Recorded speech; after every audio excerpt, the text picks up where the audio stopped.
Hello,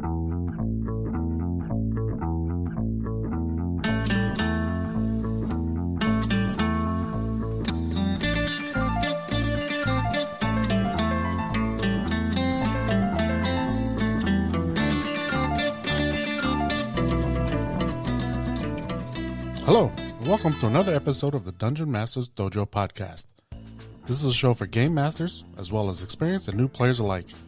We hope to bring you the tools needed to not only be a great GM, but to help you develop as a player. I'm your host, Louis Aponte. Our stars of the show are Scott Labby and Bill Robotile. Let's enter the dojo and see what both Bill and Scott have in store for us today. Support the Dungeon Masters Dojo by heading over to Apple Podcasts and Podchaser and leave a review. Take the time to leave a comment as well.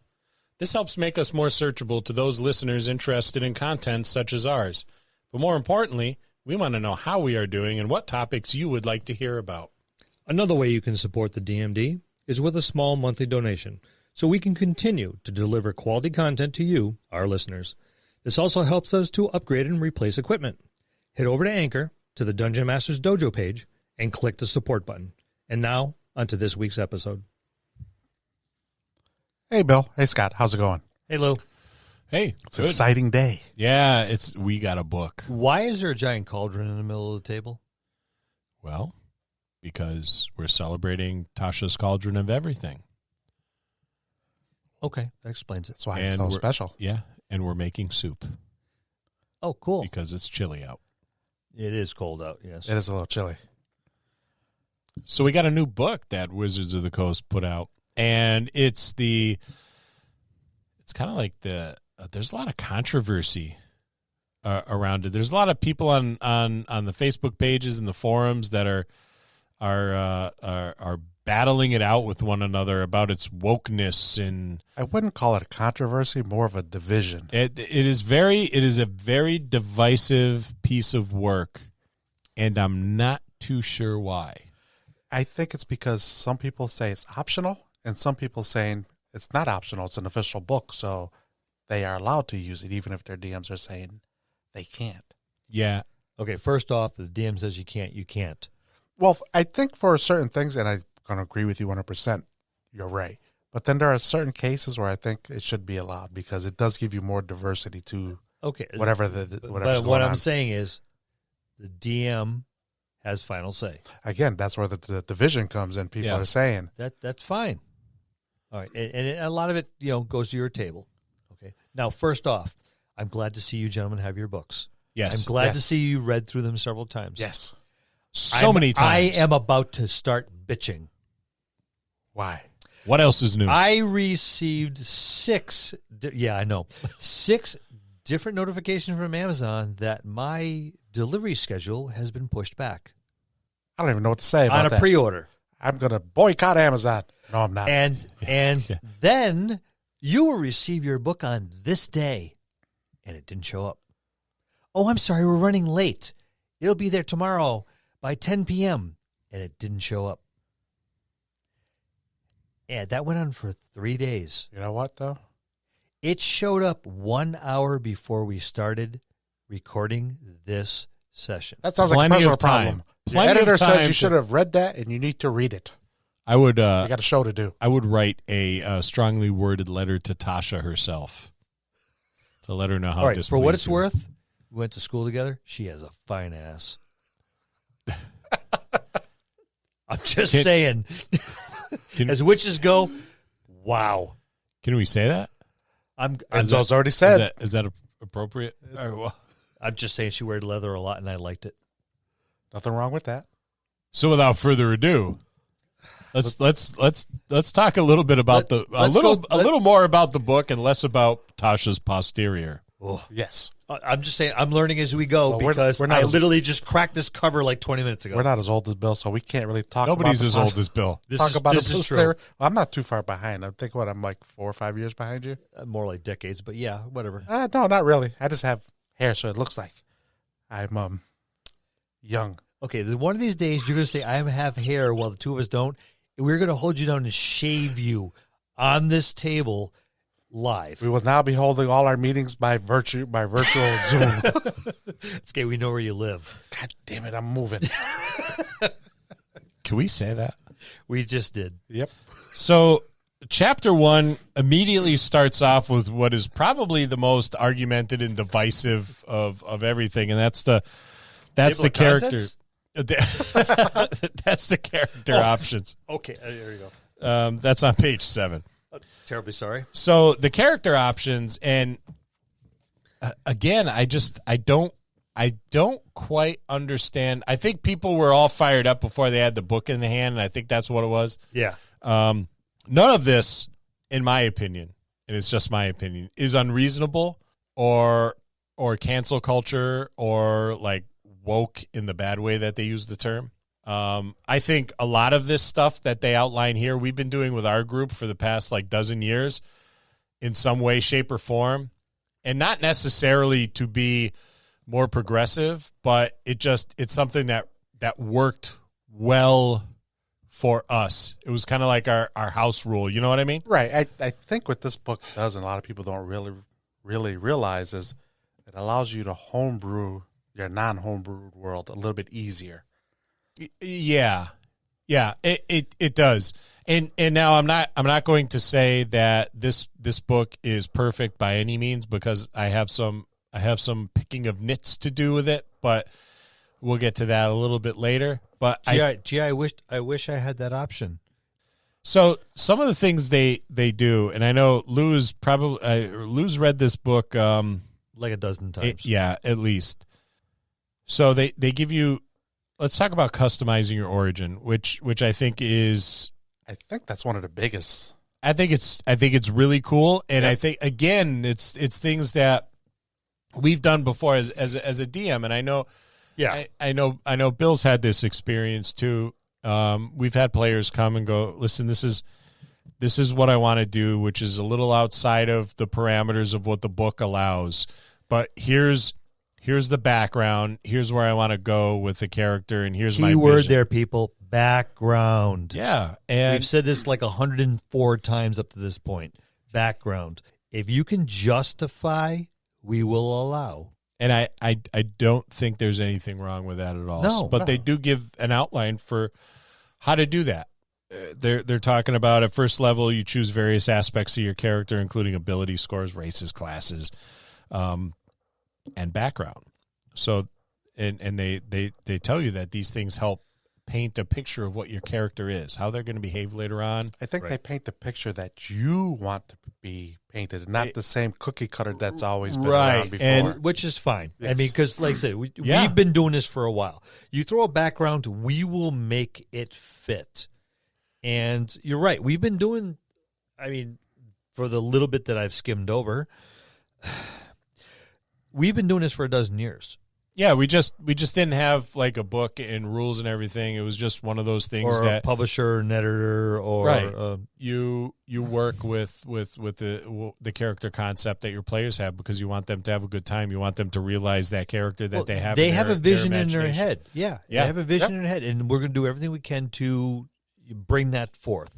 And I think that's an important aspect of running the game. Absolutely. As a dungeon master is meeting your character, your players in the middle, and talking about where they want to go with their characters, so that you don't, like Lou said, have that cookie cutter. You know, it's not bumper bowling. Take the bumpers off. Yeah, let things roll. Every dwarf's a minor. Not true.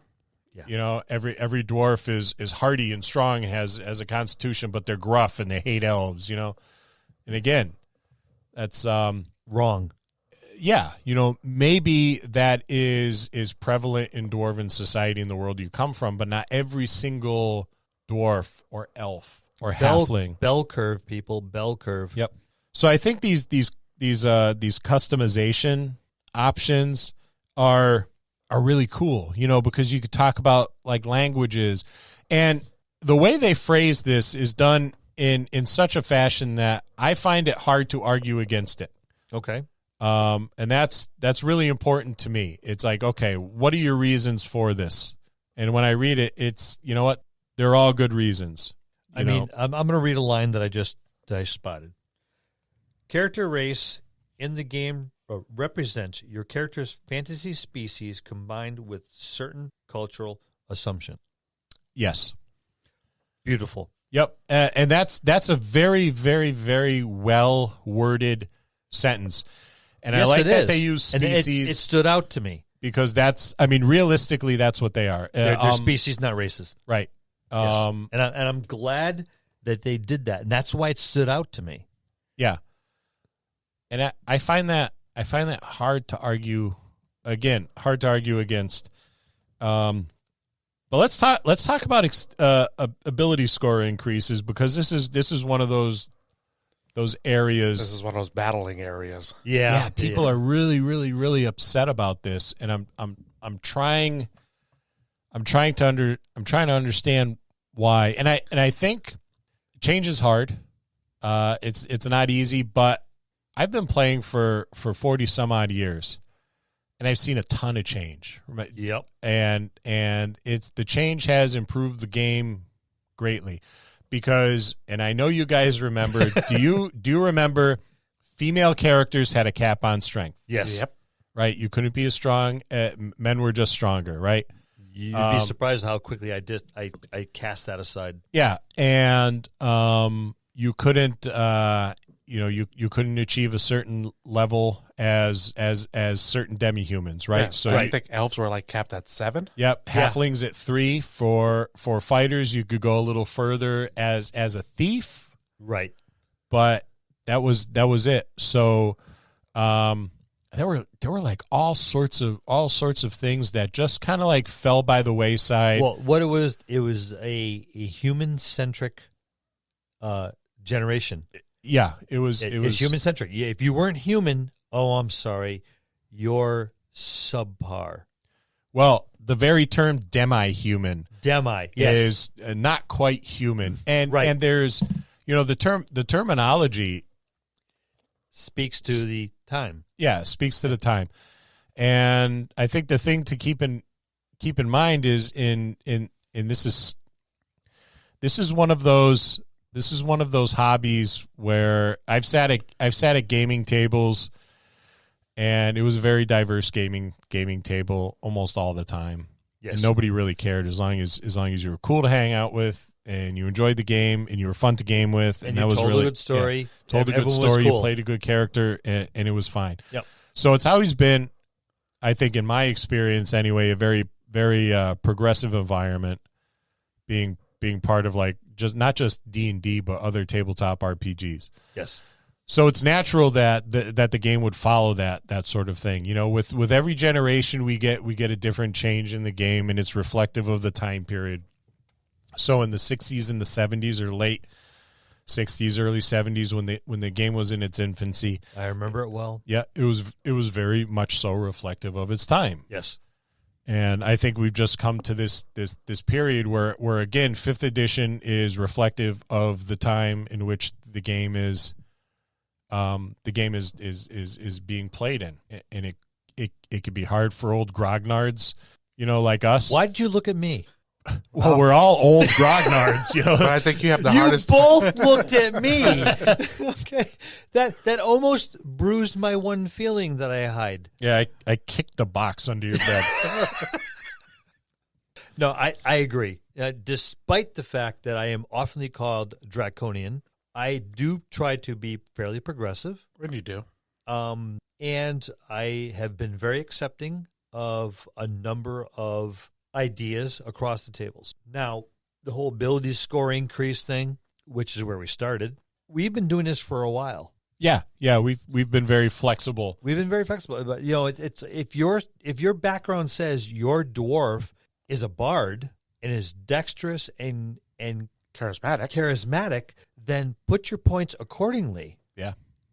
You don't, because why not? Really? Yeah, because it makes sense. That's what your character is. That's what your character should be. We've never, ever, I know, when I first started, we're talking 50 years ago. Okay, I was a kid. So you do what kids do, but you progress, and you progress quickly if you want to keep a table running. I've had people try, well, this is what I want to do. Great, let's figure it out. Yeah, how can we do this? How can we do this? Tell me about it. And I'm talking 30 years ago when people are, no. The rules, it's as written, not as interpreted. It's as written. You just said the key word, rules as written. Rules as written. I'm like, no. Look at the very first paragraph in the book of the OD&D. Right, but then when you look at this book, when you talk about rules as written for our 5th edition, right on the front cover, a magical mixture of new rules options.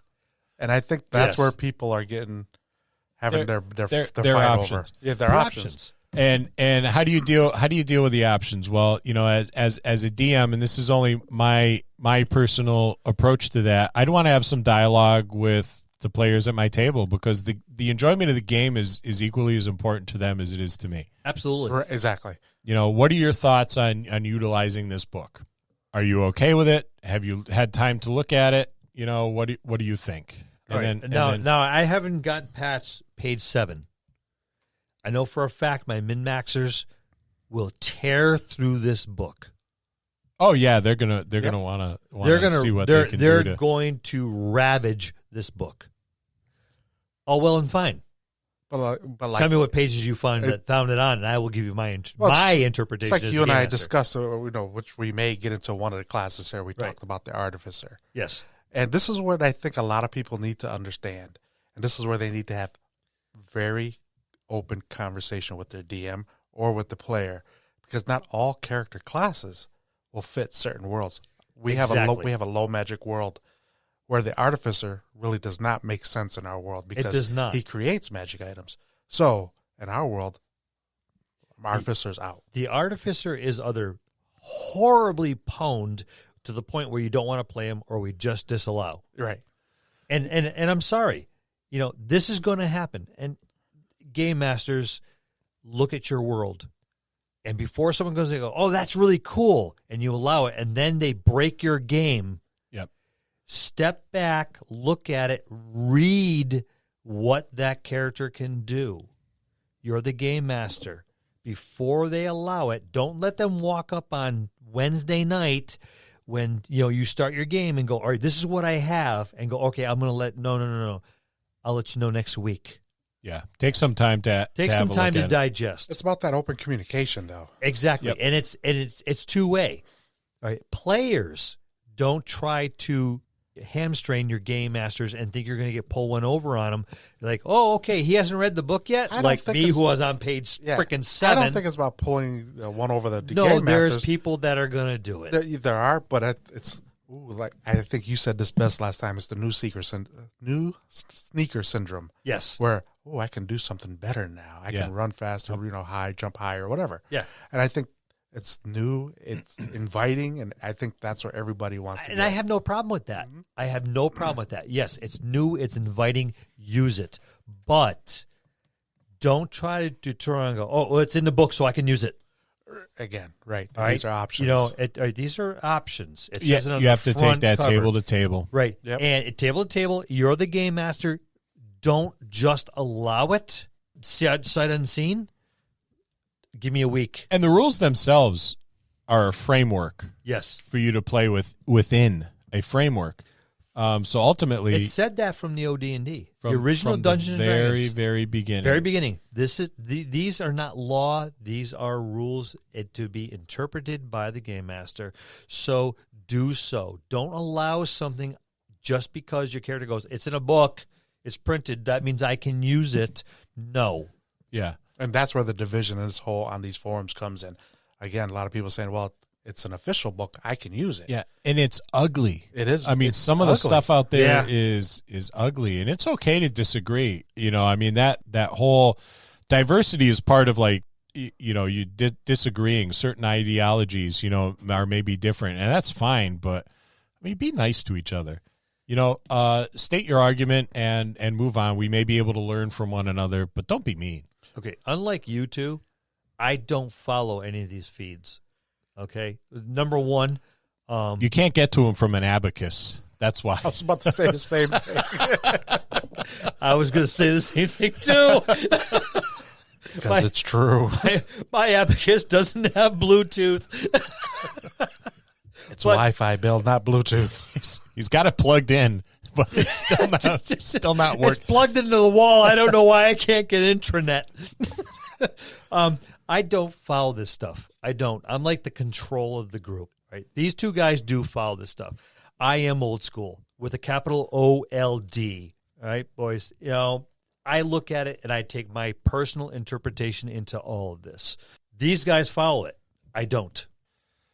And when you look at these things, it's like it makes a lot of sense. Like there's a section on languages. You know, you get certain languages, certain races get certain languages, but what if you weren't brought up in that world? And that's exactly what they're saying. What if you weren't brought up in that area? Or you're that an culture? orphan. Maybe, You've been left off. Yeah. You've been maybe you're a found. city elf. You're a city elf, yeah. Maybe your parents were tailors or something in a big city somewhere. Right, You so moved out of a couple different languages. Yeah, you may have very different language. Maybe you don't even speak Elven at all. Maybe you're like a generation or two removed from the Elven speaking ancestors. Maybe you don't speak Elven at all or Dwarven. Maybe you speak whatever the language of that land is instead.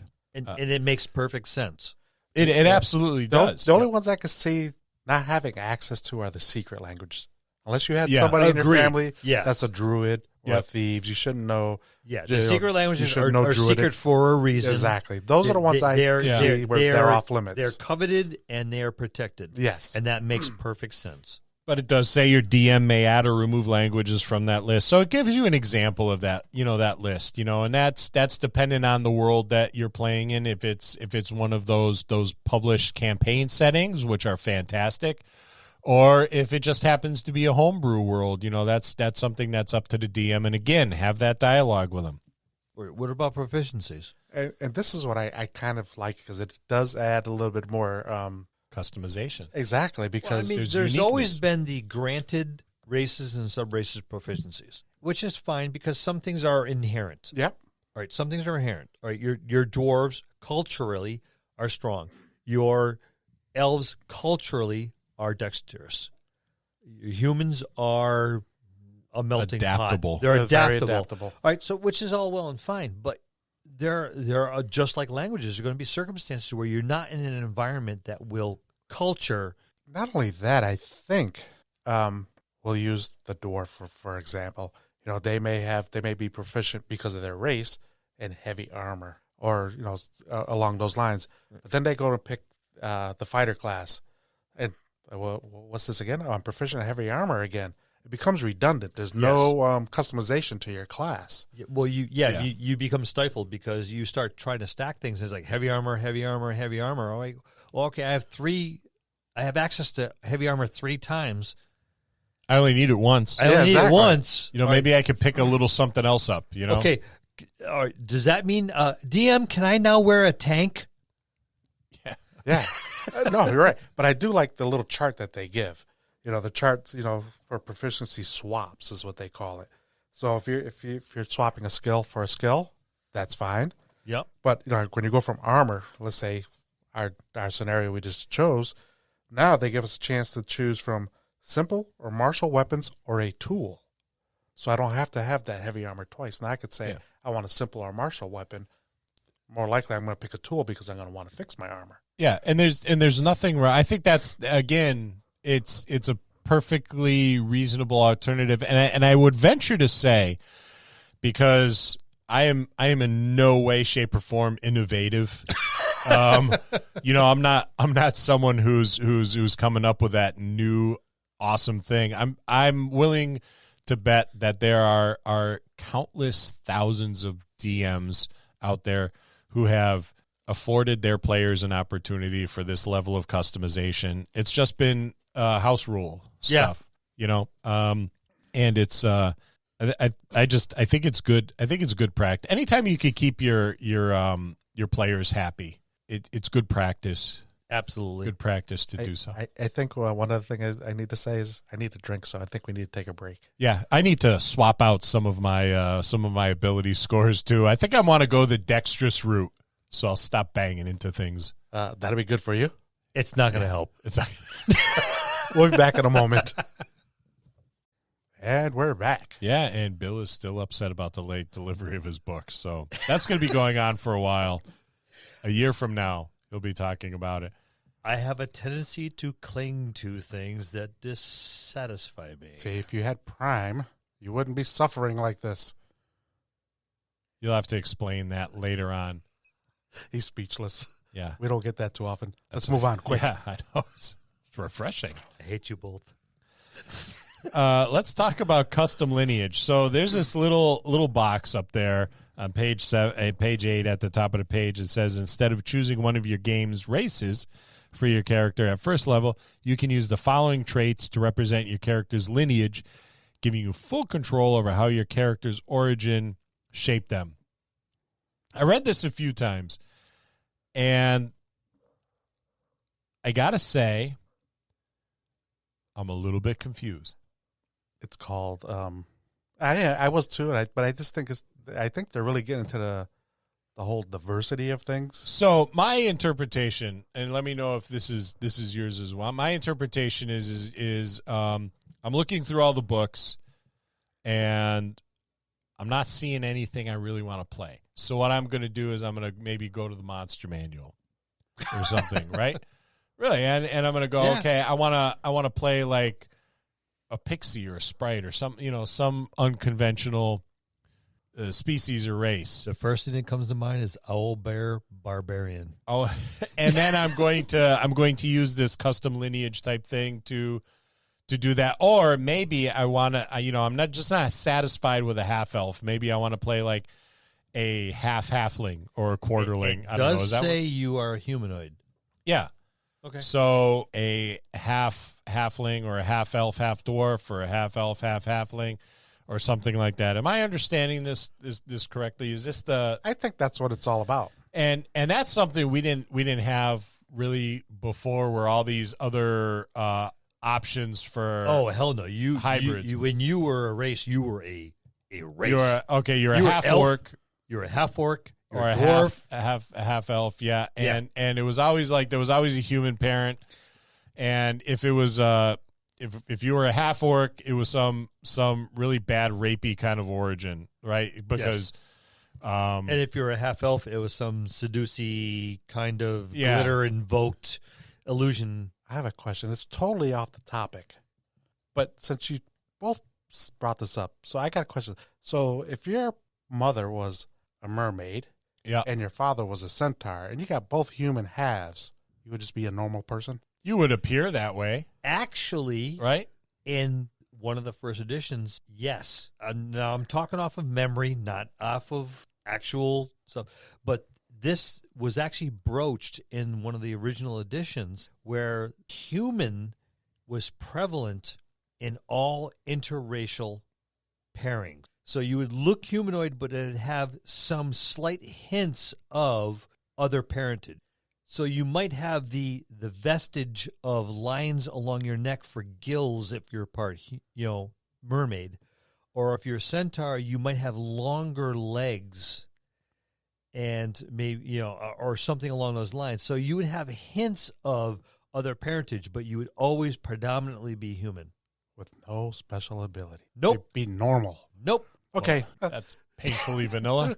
It is. I like this custom lineage option because it does open up huge avenues for customization options. Like I said, it's all about diversity, I think, now. Yeah. And I don't, my gosh, that's another thing that people are all fired up about too. Yeah, it's like, I know. And I'm not saying anything. And I laugh because the fantasy world of Dungeons and Dragons is probably the most diverse world. Naturally, hugely diverse. By design. So I don't understand why it's so upsetting for some when it's already an extremely diverse, or why it seems to be forced onto a genre that is already diverse. I mean, you look at the origins of where D&D came from, and surprisingly, Tolkien wasn't a major influence. I guess I've read that before. Yeah, Gary Gygax was a big fan of the pulp. He was actually huge into military strategic games. Yep. That's right. That's where I read. That's where he started. I just read that. That's where all this started too. Yeah. Well, one of the individuals that started me on actually frequented his locale, and it was all about strategic, militaristic encounters. and that's where it started. But his inspiration were various works, from like a lot of various works, the pulp novels, Jack Vance's works, stuff like that. Actually, it's all listed in the back of the Dungeon Master's Guide in the first edition AD&D, like 2 pages worth. So it's a naturally it's a more diverse world than the one that we live in now.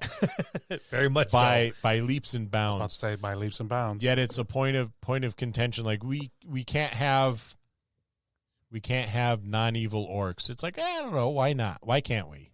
That's because D&D I feel I'm going to self-curse myself for saying this, has become mainstream. Yeah, I lived a time where D&D was a almost cult. It was. You weren't supposed to speak of it. You weren't supposed to tell people you would play D&D. And I still function that way too. Somebody at work was like, "Hey man, I heard you really play D&D, like you really play D&D," and I was like, "Yeah man, I play a little D&D." Like I'm like, wait a minute. This isn't 1980. I can talk about this stuff. Yeah. I'm not going to get burned at the stake anymore. I have that same problem. Or stoned to death. I think that's where, depending where you work, like I work in a business suit world. Yeah. So when you're in the elevator, when you're talking to your buddy and we're talking D&D and somebody comes in, you quickly change the subject because you get the look. Oh, shit, Steve, we gotta change the subject. Yeah. I work in psych. Well, you get the looks all the time. Yeah. I work at a grocery store and I'm a butcher. I hack animals from large pieces to little pieces. So it's expected. I don't care what people think. Yeah, and now you all know why. Okay, so that's... I freely talk about it. I have no problem. I'm right out there. So diversity for me is no problem at all. And these custom lineage options are... I think they're about 50 years too late. Yes. You know, yes. we needed this sort of thing a long time ago because we had the... Well, we kind of had it, but it was like, okay, we have it, but don't tell anybody. Well, we had to like homebrew it for our world. No, I'm talking as far as the game is concerned, not our world. The game is good. The diversity was out there. It depended on your game master. Yeah, but you didn't have these rules for You didn't have it. No, it was homebrewed. Oh, it was definitely homebrewed. Right. All right, but it depended on your game master. You had half dwarves with the Dark Sun setting, the moles or the mules or however you were supposed to pronounce mules. it, and half elves. But it was always assumed that it was the humans that were promiscuous. But you know what? What if you just happened to be in a tavern one night and you were an elf? And you were, looking for somewhere to stay, and there just happened to be a buxom dwarven barmaid who had a delightfully well-groomed beard, and you were like, and 3 bottles of grog in, that is a handsome dwarven lass. Nothing's ugly after 2 a.m. I may see what she's doing after she gets off work tonight. How do you deal with a half elf, half dwarf? Yeah, I think it was just people assume that sort of thing wouldn't happen because in Tolkien's world the dwarves and the elves didn't always get along, and that kind of carried over a little bit into it carried D&D. over huge into D&D because that's what people went. They don't like each other. Tolkien said so. Yeah, there could be no interracial mixing. Yeah. So this is good. I like the custom lineage thing. I wouldn't mind being a half something. I do like this section. I really do like this. I mean, we've embraced this in our homebrew world ourselves quite a bit. We haven't put limitations on stuff, but I do like this as a printed copy. Even though on the book cover of the book it says it's an option. This is an option I think game masters should embrace. Give it a shot. Really. At minimum, give it a chance. Give it a chance. If it doesn't work for you or your group, you can always stop doing it. That's the beauty of it. Yep. That's it. It just didn't work for us. Started off as a 2-shotter. Yeah. See how it works for you guys. Yep. Now, personality comes right after that, and it's something that's interesting to address. And I think it's both necessary and unnecessary at the same time.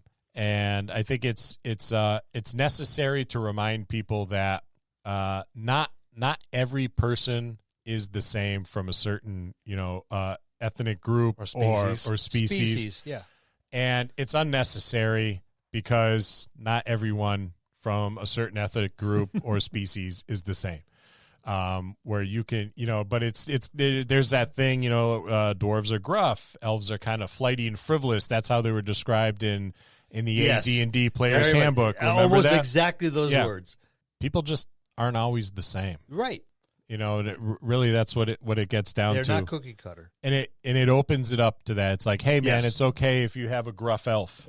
It should be. It's okay if you have, a flighty or frivolous dwarf. I was about to say the same thing. Maybe he's a bard. Or orc, for that matter. Or an orc. Yeah. Or a half orc. Or there's distinct personalities. Really, any race, Really. any race, and that goes along with the whole good and evil thing too. One of my favorite characters I played, Yaren, was an orc bard. And you're playing a bard? Yep. What race? Orc. What? Really? And he played the harp. He carried a harp on his back. But and he his would play the appearance harp. is ugly. No, we don't go by looks. It goes by and other things. he'd get out there and go, do me a favor, everyone, close your eyes. And then he'd start playing. And that's how he started every session. Do me a favor, close your eyes. Not because he wanted you immersed in the music. He wanted to stop looking at his freaking horribly ugly face and then be immersed in the music. And I love that character. I've always taken approach to certain species in the D&D world. Like there was a Star Trek: The Next Generation episode. Here we go, Star Trek. I knew it was going to get there. It's been like 4 episodes since he's made a Star Trek reference. It was due. I tell you, if you play D&D, watch Star Trek because really it's D&D in space. Yeah. Commander Riker did like a kind of officer exchange program with the Klingon Empire. Oh, I remember that. Yeah. Okay. Where he went onto this Klingon ship and he did all this research on how Klingons were, and the Klingons were all, they're all tough and gruff and everything. And then he gets on this Klingon ship and he's hanging out, and Klingon women are no different than Klingon men. They're just there's that equality amongst the Klingon people, and he's surprised that it's like, oh, these guys they're laughing, they're telling jokes. The Klingons are funny people. They're they all have distinct personalities, and it was this big surprise to him because he had this kind of stereotype, right. And I think that's where our explanations of these D&D species they're very stereotypical. They're a stereotype. Yes. And that's maybe something that the species is known for, but doesn't necessarily mean that it's the identity of every certain member. It doesn't embody every member of that species. Right. And I think it's important to keep that in mind because the game can be very, very bland and very vanilla and very stale when we do that, when we play all of our dwarves or all of our orcs or all of our half-orcs or halflings or barbarians or whatever have you the same way. I think I personally find it very stimulating that we've gone 20 minutes on something that is only 10 lines long in the book. Yeah. All right. But it's a big topic crammed into a small area. Well, that just... It calls to the importance of personality. Yeah, it's the difference between your character being a series of stats on a piece of paper and something that you and other players at the table can get behind. Absolutely. Therein lies your character. Absolutely. Therein lies your character. And that's what you need. And so those simple little 10, 12 lines in the book is a very, very powerful thing when you're role playing. And that's what the game is about. It's role playing. Yes, role playing. And all of this stuff falls neatly within that. It offers you an opportunity to effectively role play a compelling character. I think the smallest paragraph in this whole freaking book, I think that's one of the most important paragraphs in this book. Damn, so far that I've read. Yeah. We're just gonna have to get him a Prime account. So you can change skills now, and you can change subclasses. So why would you want to change skills? Because the ones you have don't fit your character background. Right? Thank you. Yeah. Yeah, maybe. Maybe they don't, and that's probably the biggest reason to do so. Maybe it's it doesn't fit. I'm glad I could paraphrase for you the player background, but now you run into something where if you're playing a really, really good game of D&D, right, and you've been playing your campaign for they're a long all time, good games of D&D. Yeah, D&D Exceptional. D&D is like ice cream, right? It is. No, hear me out. Oh, D&D is I'm like ice waiting cream. for this one. Yeah, Because- we're both staring at you anxiously. All ice cream is wonderful. Yes. Some ice cream is better than others. Some flavors are better than others, but all ice cream is wonderful. Nothing's better than French vanilla. And that's elegance in its simplicity right there, French vanilla. And it can become whatever you want. And D&D is like ice cream. But let's move on. Okay. I could agree with you. That's the wisdom I'm dropping today. You can use that. Feel free. Every time you take a spoonful of D&D. That's Oh, right. I'm sorry. Ice cream. It's creamy goodness. Just Yummy. makes you feel good. So you can maybe you've been playing this campaign for a while and you've seen some character growth and you should see character We hope growth. so. Right. And that's maybe when skills may not be relevant to Well, your yeah, they character don't fit. any longer because of you pick them at first, second level, third, fourth level. You pick your skills. That's what your vision was. Your character has evolved, and I think evolution is huge. What you started off with and what you end up with are two completely different things because evolution has happened. Yeah.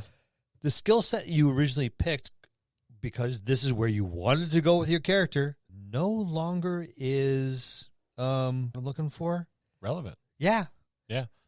So can I fix it? Of course you can. Now you can. Now you can. Yeah. Now you can without having to like shoehorn anything in there or homebrew it because and the same is true for subclass, and I don't think changing a subclass is that big of a feat, really. It's just it's a it all depends how you work it in, but yeah, I think that could be done fairly easy. yeah, it's like, okay, my subclass is an IT help desk guy, right?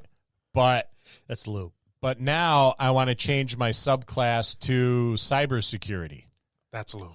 That's not a huge diversion from where you were before. Like Right. the foundation of knowledge is very similar. So it's the same with like with these other subclasses, right? Fighter subclasses are all fighter subclasses. You do some different stuff there, but it's all the same foundation is there, right? It's the fighter foundation. Okay, without reading through the book, when would you make these changes? I would see these at the tiers, Yeah, well, I would say, or at least when you change when you level. I think, When you level, I agree with that, but I think it all depends on the class. Like if you're going from a ranger hunter to a ranger beastmaster, there may be some subtle that should changes. be that should be a tier change. But when, 4, 8, 12, but the subtle changes I think would happen when you level.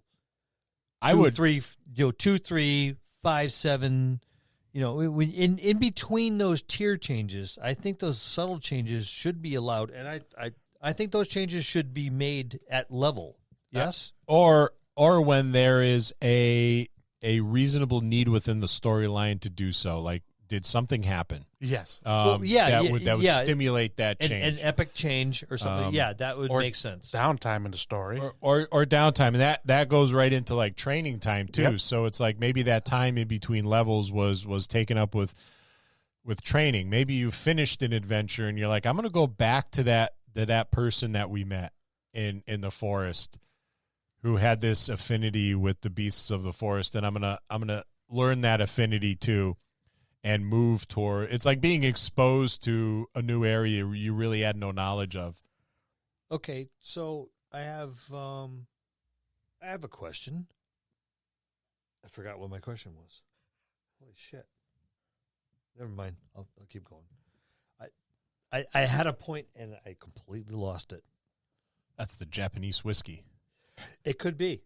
It could very well be the Japanese whiskey that you guys stopped drinking and I continued to drink. That's because we were smart. Yep. And we have to drive home. Sometimes and I do not. We record No. this in my cellar, so I don't have to drive.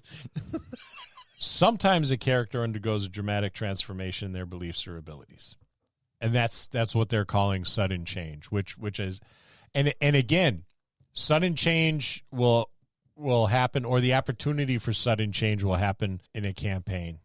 And that could happen at any given time. At any given time. Well, that's why it's called sudden. It could have, Well, and I'm saying we'll use a cleric or a warlock as an example.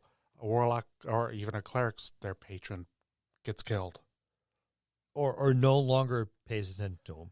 Oh, well, I mean, a lot of your patrons are semi-immortal. But your warlock patrons can be. Oh, they can be killed. Yeah. Or they just decided they no longer want to deal with you. Exactly. It's like, I'm sorry, you no longer entertain me. I'm no longer going to give you my benefit. Right. So maybe you're a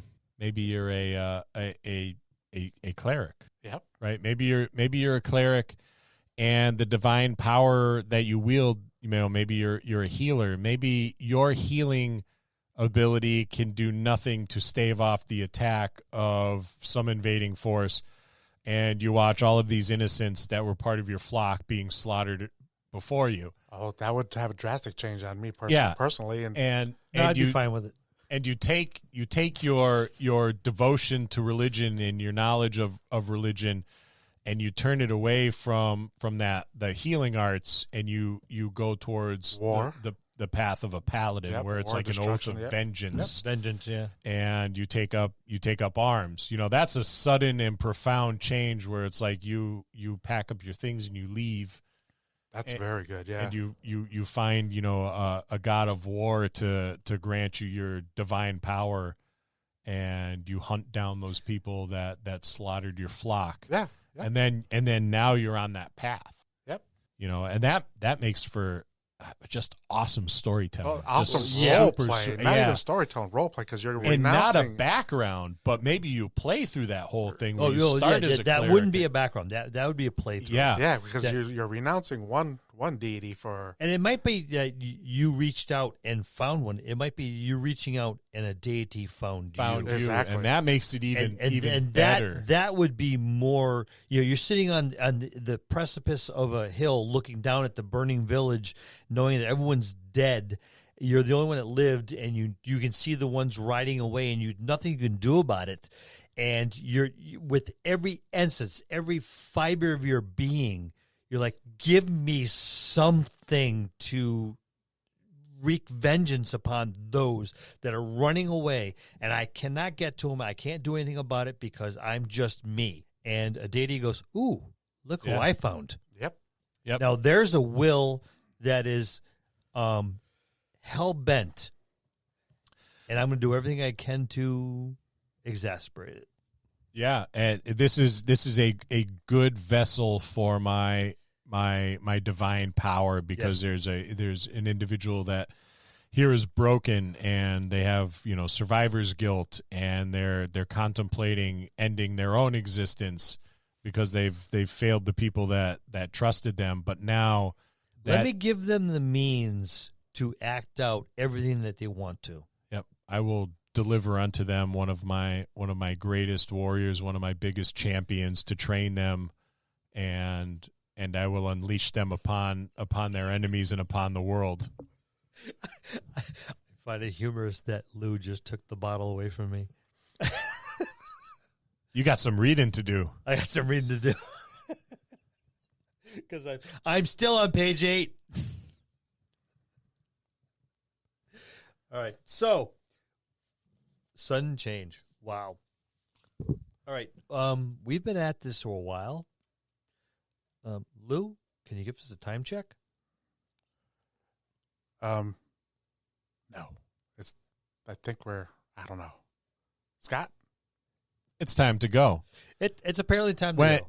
When we come back next week, we'll start talking the Artificer. I know Lou is really looking forward to this. Lewis has embraced the Artificer whole and heartedly from the UA version. Yep, I loved it. Everybody else hated it. And because of Lou, we have disavowed this from our world. Yes, Lou, it's all your fault. But that's okay. We can get along with that. I'm going to bring up one thing I don't like about Tasha's Cauldron of Everything. What's that? And I'm going to show you. The book's too thin. Oh, my God, I'm right. The ampersands don't line up with my other books, right? So their ampersand oh, my God, you're right. Is too low, and that bugs the heck out of me because when it sits on the shelf, all I'm doing is I'm focusing on that one low ampersand. Like everybody else is nice and lined up. And this one single station off. Give it a boost, a riser. It's not the same. You got to get your ampersands right, or else it's just not going to look good. I mean, you guys are better than this. Come on, Get your head guys. in the game. You have editors for a reason. Yes, your ampersands Don't off. you have books on the shelf, or is it all digital? Get Perkins on the phone. Damn. If you're listening, check your ampersands, Mr. Perkins. And that's our show this week on Tasha's Cauldron and Everything. Stay tuned for next week when we talk about The Artificer. That's going to conclude this episode. Thanks for tuning in and listening. Please subscribe to the podcast for more great content. If you'd like to hear a particular topic, you can reach us on Facebook at the Dungeon Masters Dojo, or you can drop us an email at thedungeonmastersdojo@gmail.com. Thank you, and have a good day.